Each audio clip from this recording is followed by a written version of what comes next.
If you're waking up at 2 a.m. every night thinking it's because of that glass of water, I have to tell you that may not be the real reason.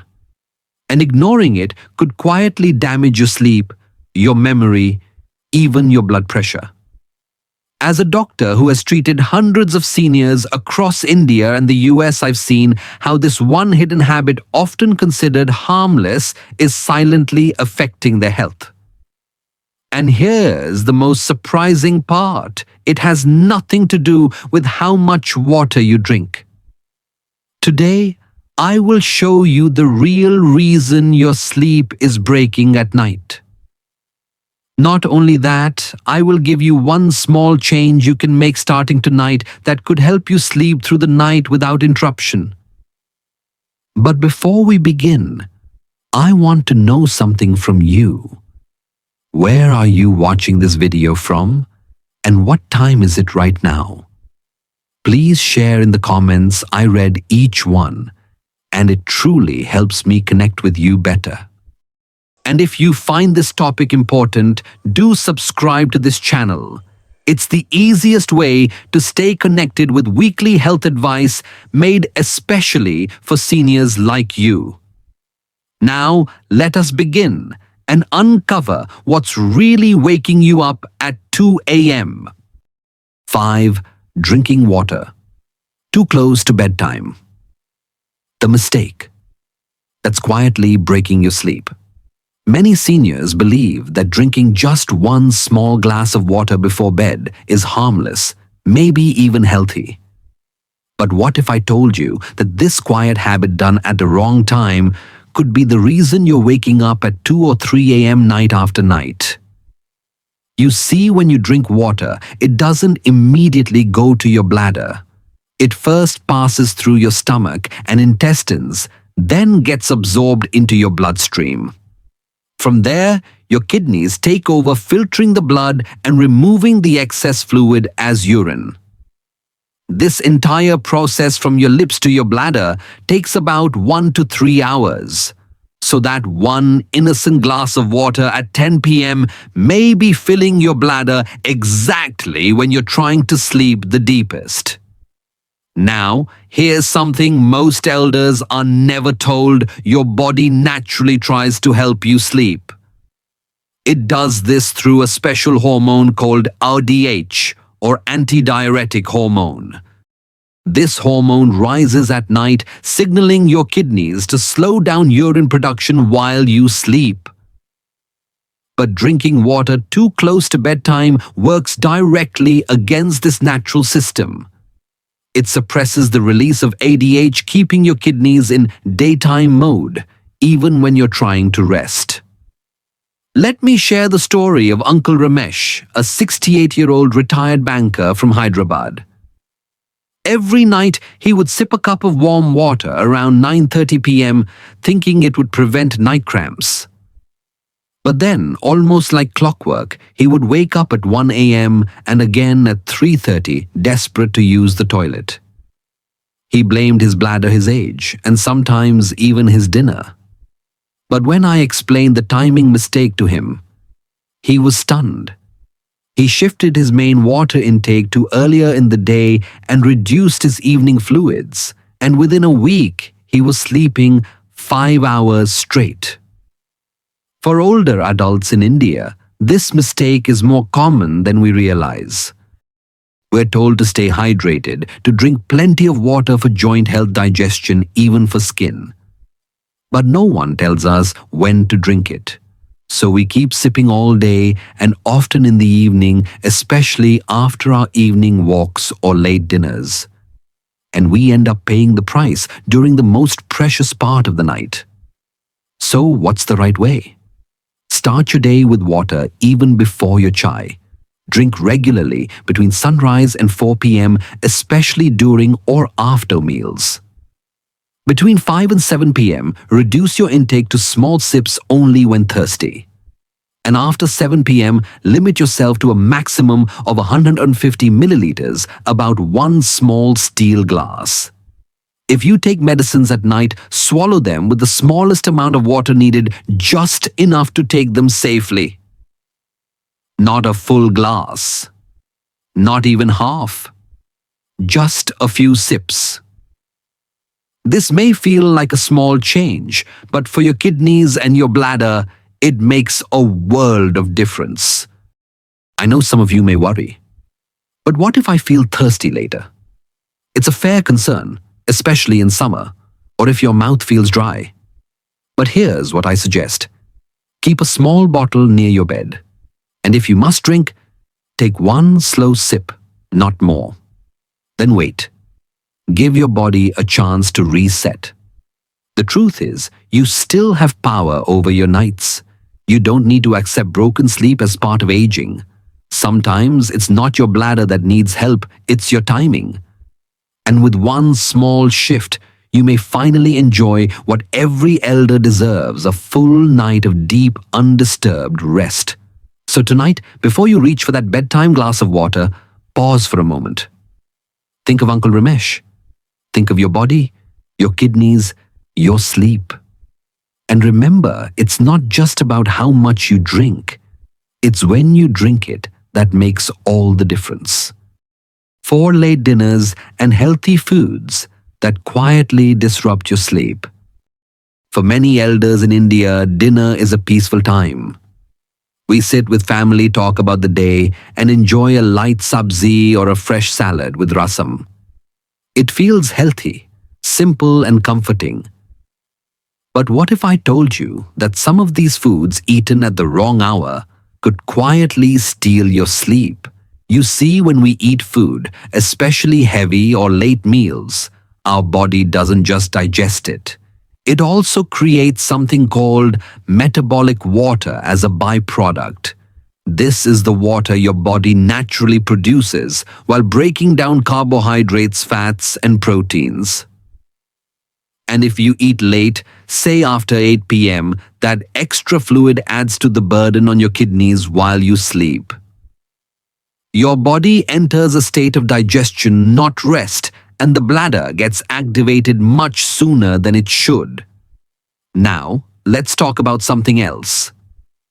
Many Indian elders love having raw salads at night.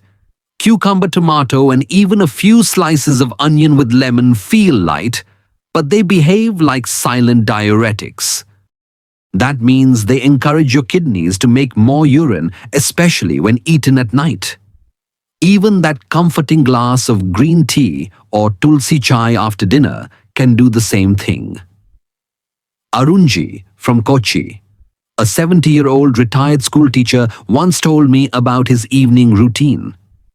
He would have dinner at 9 p.m., usually a big bowl of rasam, a plate of salad, and a cup of green tea. He believed this helped with digestion. But every night without fail, he would wake up twice to urinate. He thought this was just age until we looked closely at his dinner habits.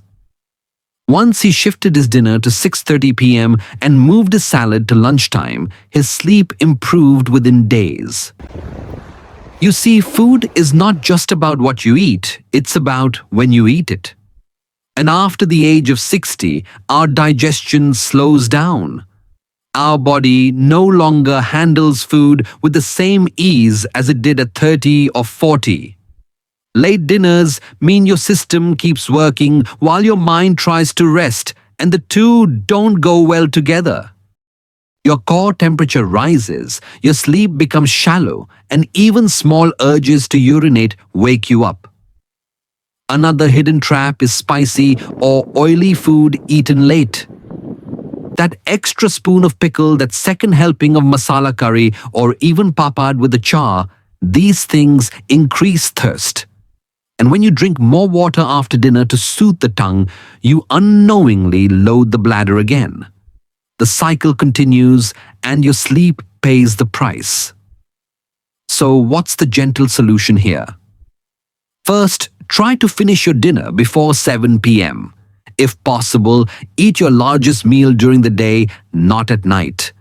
Move your raw vegetables, fruits, and salads to lunchtime when digestion is stronger. And for dinner, go for cooked vegetables like carrot, lauki, bindi, or soft khichdi with jeera. These are gentle on the stomach and they don't irritate the bladder. Avoid caffeine, including green tea, black tea, and coffee after 4 p.m. And if you enjoy a warm drink in the evening, try haldi milk or warm jeera water before 6 p.m. These soothe the system without pushing your kidneys into overwork. Changing dinner habits may feel hard at first, especially if your family eats late or you're used to certain rituals. But even a small shift done with patience can bring deep results. Just like it did for Arunji, it can do the same for you. Remember, sleep is not just about closing your eyes. It's about giving your body a chance to reset, to heal, and to find peace. And that begins with a calm, early, and bladder-friendly meal. So tonight, look at your plate. Ask gently, is this helping me sleep? Or is it silently waking me up?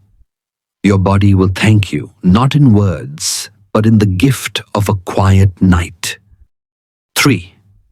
Just in case. Bathroom trips. How you may be training your bladder the wrong way. For many seniors across India, going to the bathroom right before bed feels like a wise and responsible habit. You may think, let me empty my bladder now, just in case I wake up at night.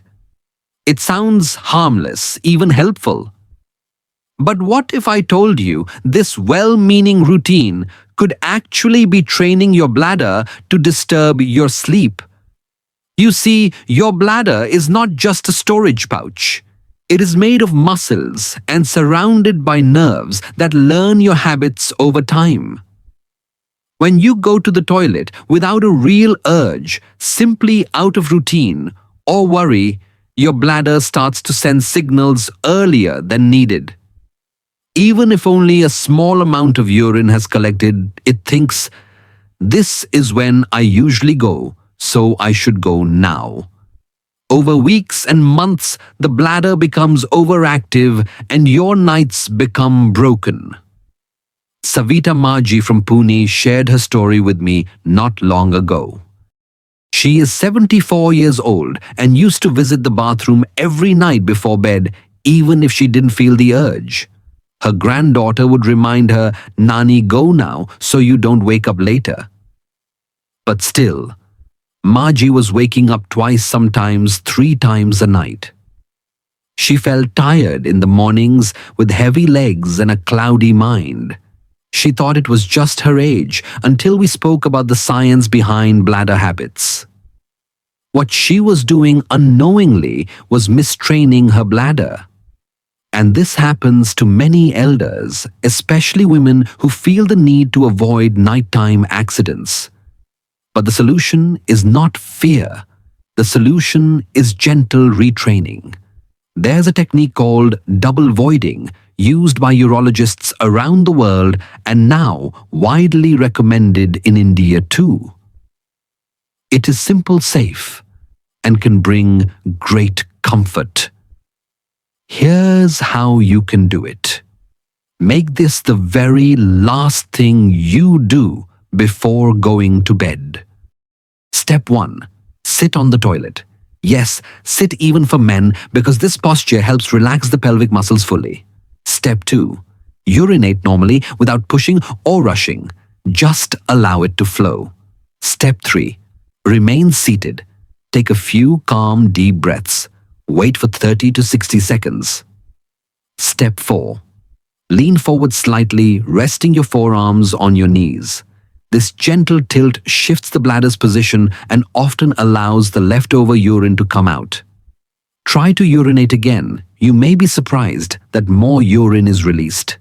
Savita Maji started practicing this every night.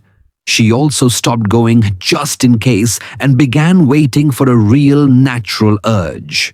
Within 1 week, she noticed a difference. Her bladder felt calmer, her sleep longer, and her mornings finally brighter. She told me, Doctor, I feel like I've taught my bladder to be patient again. This small act, just 2 or 3 minutes each night, can reset your body's rhythm. And for those who feel nervous, keep a small bottle beside the bed for peace of mind. But don't reach for it unless you really feel the need. You are not too old to teach your body something new. And your bladder, just like your breath, listens when you're gentle and consistent. So tonight, give this practice a try. You may discover that the peace you're searching for isn't far away. It's just waiting for your body to unlearn an old habit and trust a new one. Too hot or too cold? How your bedroom temperature affects your kidneys and your sleep. Many elders in India pay close attention to what they eat and drink. We avoid too much salt, we cut down on caffeine, and we follow our doctor's advice. But when it comes to bedroom temperature, most of us never realize how much it can affect our bladder and sleep. You may not know this, but the temperature of your room, whether too hot or too cold, has a direct effect on your kidneys. When your room is too warm, your body struggles to cool down. This prevents you from entering the deeper stages of sleep where the body repairs itself. During deep sleep, your brain normally releases a hormone called ADH, antidiuretic hormone, which tells your kidneys to slow urine production. But if you are tossing and turning in heat, the brain doesn't reach that deep sleep stage, and ADH is reduced. The result, your kidneys continue working at daytime speed, filtering and producing more urine. And your bladder starts filling, not because of too much water, but because your sleep is too light. Now, let us look at the other side, when the room is too cold. Here, something fascinating happens inside the body. When the temperature drops too much, your body starts to protect your vital organs by tightening blood vessels in your arms, legs, and feet. This is called vasoconstriction, and it pulls blood away from your limbs and sends it toward your core. As more blood gathers in the center of your body, your kidneys think there is too much fluid here. So they respond by producing extra urine, trying to reduce that pressure. This is called cold diuresis, and it's the reason why you often feel like peeing when you're in a cold room or after swimming in cool water. Kamala Devi, a retired school teacher from Chennai, once shared her story with me. She had a habit of closing all the windows tightly at night and wearing thick nightgowns with heavy socks even during warm months. She believed this helped her sleep better. But almost every night she woke up around 1:30 a.m. and again at 4 with the urge to urinate. She had already reduced her water intake and tried herbal remedies, but nothing worked. When I asked about her bedroom, she smiled and said, "Doctor, I like it warm and cozy." But that warmth was silently keeping her body on high alert. After we discussed the science, she made a few gentle changes. She switched to light cotton sleepwear, opened her window slightly, and used a breathable sheet instead of thick layers. In just 1 week, she was waking up only once. By the second week, she slept from 10 p.m. to nearly 5:30 a.m., something she hadn't done in years. She told me it felt like the room was breathing with me, not working against me. So what is the ideal sleep environment for elders? Experts suggest keeping the room between 18 to 20 degrees Celsius, especially during the night. Wear soft, loose clothing made of cotton or bamboo materials that allow the skin to breathe. If you tend to feel cold, use a light blanket that you can adjust easily. Avoid wrapping yourself in too many layers which trap heat and disturb natural temperature balance. Remember, your kidneys are not just working based on what you drink. They also respond to how your body feels, how it breathes, and how it rests. And your bedroom, your quiet place of sleep, should be designed to support that rest. So tonight, before you blame your bladder again, pause for a moment. Feel the air in your room. Is it too stuffy? Too chilly? A small shift in your sleep environment might be all you need to reclaim the peaceful night your body truly deserves. 1. Fluid. Trapped in your legs. The real reason you wake up to pee at night. During the day, most elders in India spend long hours sitting, whether reading the newspaper, watching TV, or simply resting. Our legs remain in one position for hours, and while it feels comfortable, something silent is happening inside the body. Thanks to gravity, fluid naturally collects in your lower legs and ankles as the day goes on. You may notice a bit of swelling, or perhaps a heavy feeling in the feet by evening. But here's what we often miss. This fluid doesn't just disappear. When you finally lie down to sleep at night, gravity no longer holds that fluid in your legs. Slowly, over the next few hours, it travels back into your bloodstream. This process increases your total blood volume, especially in the early hours of the night. Your kidneys, doing their job faithfully, sense this sudden increase in fluid. And what do? They begin to filter more urine, waking you up at 2 or 3 a.m. just when sleep should be deepest. This delayed response is not due to what you drank after dinner. It's not your tea or water. It's the fluid that has been sitting quietly in your legs all day. And once you understand this, you can begin to shift the balance back in your favor. Let me share the story of Mr. Ravi, a 71-year-old retired postal officer from Delhi.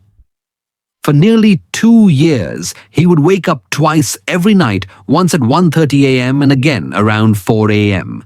He believed this was just aging. He cut down water after 6 p.m., avoided salty foods, even tried yoga breathing. But nothing changed until we looked at his posture during the evening hours. Mr. Ravi used to sit on his sofa feet on the ground watching TV from 8 to 10 p.m. Then he would go straight to bed. His legs never got a chance to drain the fluid back before sleep. Once I explained the science, he made one simple change. For 1 hour before bedtime, he lay on his bed and elevated his legs using 2 pillows. Sometimes he would rest his legs up against the wall for a few minutes, listening to bhajans or reading the Bhagavad Gita. The result, within a week, he was waking only once. Within 2 weeks, he slept for 6 full hours. He said to me, "Dr. Saab, I never thought my legs were holding the answer to my sleep. The solution is gentle and requires no medicine. Every evening, spend 30 to 60 minutes with your legs raised higher than your heart. Use pillows, cushions, or even rest your legs up on the bed's headboard or wall. This allows gravity to return the fluid to your bloodstream early while you're still awake. Your kidneys will process it then, and you can urinate before sleeping, not during the night. And your sleeping posture matters too. Try sleeping on your left side with a soft pillow between your knees. This position reduces pressure on your bladder and supports better blood flow. For many elders, this small shift improves both digestion and kidney rest. A powerful study from the Journal of the American Geriatric Society confirmed these findings. Elderly participants who practiced lower leg elevation before bed had significantly fewer nighttime awakenings due to urination. It's not just tradition or comfort, it is science working quietly for your body. So if you're wondering why your sleep breaks at 2 a.m., maybe it's time to look at your legs, not just your liquids. Your body has been doing its best to balance the fluid. Now it's your turn to support it gently, patiently, one evening at a time. Tonight, take a moment, prop up your legs, let your feet rest above your chest. Close your eyes, breathe slowly, and allow your body to return to balance. Because sometimes the answer is not in cutting back more, but in simply lifting up what has been holding you down. My dear elder, I know we have covered many things today. We spoke about water, sleep, posture, food, and even the air in your room. And I understand it might feel like too much all at once. But please remember this truth: you do not need to change everything tonight. The body is like an old friend. It doesn't respond well to pressure or fear, but it listens very kindly when you make one gentle change with patience and care. So here is a rule I often give my patients: the rule of one. Choose just one thing that spoke to you today. Not all five, just one. Maybe it was drinking water earlier. Maybe it was changing your dinner time. Or perhaps it was elevating your legs or sleeping with cotton clothes. Whichever moment made you say, yes, this feels like me, start there. Try it for 3 days. Not forever. Just 3 days. And watch. Observe how your body responds when you treat it with calm respect instead of sudden force. For many elders, I have worked with even one small habit shift brings deeper sleep, brighter mornings, and lighter steps. Your body is wiser than you think. It simply needs your support, one step at a time. I would love to hear from you. Please leave a comment below and type the word hope if even a part of this message gave you comfort. And if you feel like sharing your story about sleep, about nighttime habits, about what you are trying, I will be honored to read it. Because someone else reading your words may feel less alone. You have cared for your family, your home, your community for many years. Now it is time to care for yourself gently, kindly, like a soft lamp lighting the night. And tonight, as you prepare for bed, may your room feel calm, your breath feel light, and your heart feel peaceful. From one human to another, from one generation to the next, I wish you a night of deep rest and a morning that greets you with warmth. Good night, and may your dreams be soft like the early breeze over your balcony chai.